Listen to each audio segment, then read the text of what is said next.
Il Modica andrà a Sciacca a contendere la Coppa Italia regionale ai neroverdi padroni di casa, che in quanto detentori del trofeo quest'anno ospiteranno la finale e che oggi hanno strappato il pass avendo la meglio sulla Partinico Audace.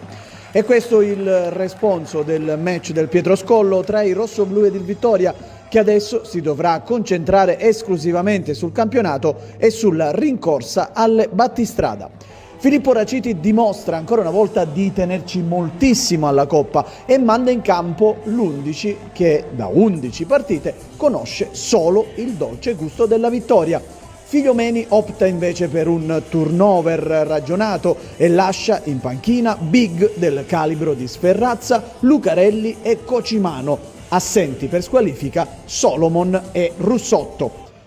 All'8° minuto, prima emozione della partita, il giovane Sclafani crossa, ottimo il movimento di Belluso a smarcarsi, il tiro finisce però sul fondo. Al 14° minuto la risposta del Vittoria con l'ex Cacciola che pennella un calcio di punizione insidioso, la deviazione di testa di Cappello rende la traiettoria velenosa, la palla però finisce fuori di pochissimo. Al 34° è Bonanno da buona posizione che, disturbato da un avversario, tira fuori. Al 41° preciso rilancio di Romano Perasero, superiorità numerica del Modica, Bonanno serve Belluso che viene messo giù da una scivolata improvvida di Zappalà. Proteste dei padroni di casa, per il direttore di gara è tutto regolare.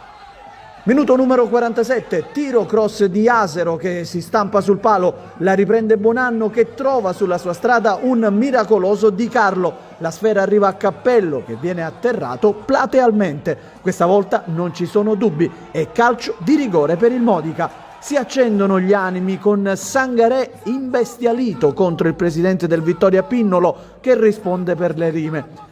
Ristabilita la calma, dal dischetto Bonanno e glaciale, palla da una parte, portiere dall'altra, Modica 1, Vittoria 0 e finisce il primo tempo. Nella ripresa al 9° minuto Belluso vede Malandrino, entrato da poco, fuori dai pali, prova il jolly dalla distanza, ma il giovane portiere del Vittoria è bravo a recuperare la posizione. Nell'occasione il numero 10 rossoblù si fa male ed è costretto ad uscire. Al suo posto Luca Savasta. Al 20° minuto Alioto serve rasoterra Asero che al minimo contatto con Awa si lascia cadere giù. L'arbitro non abbocca, è vicino e ammonisce per simulazione l'esterno sinistro di Raciti.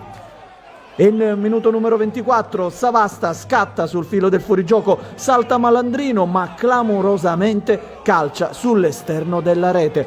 Mani nei capelli per l'attaccante palermitano che non si capacita dell'errore. Al 34° Aleco Romano fa capire, ancora una volta se ce ne fosse bisogno, quanto può essere fondamentale per la sua squadra. Sul colpo di testa di Mazza l'argentino è miracoloso nel deviare in angolo. Dalla bandierina è Cocimano che di testa va vicino al pareggio. Arriviamo al minuto numero 42, il Vittoria è sbilanciato a caccia del pari, un rinvio di Sangaré si trasforma in un assist per Torres che incrocia sul secondo palo, bel tiro, la palla però esce fuori alla destra del portiere biancorosso. Entriamo in recupero, il minuto numero 46, Lucarelli è bravo e furbo a guadagnare una punizione dal limite. Lo stesso numero 16 si incarica della battuta, fiato sospeso per tutti al Pietroscollo, la palla però finisce alta sulla traversa. E il minuto numero 49, Cacciola, fin qui in ombra, trova il modo di farsi notare con un fallaccio a piedi uniti su Misseri. Rosso diretto per l'ex rossoblù che se ne va a testa bassa tra gli insulti dei suoi ex tifosi.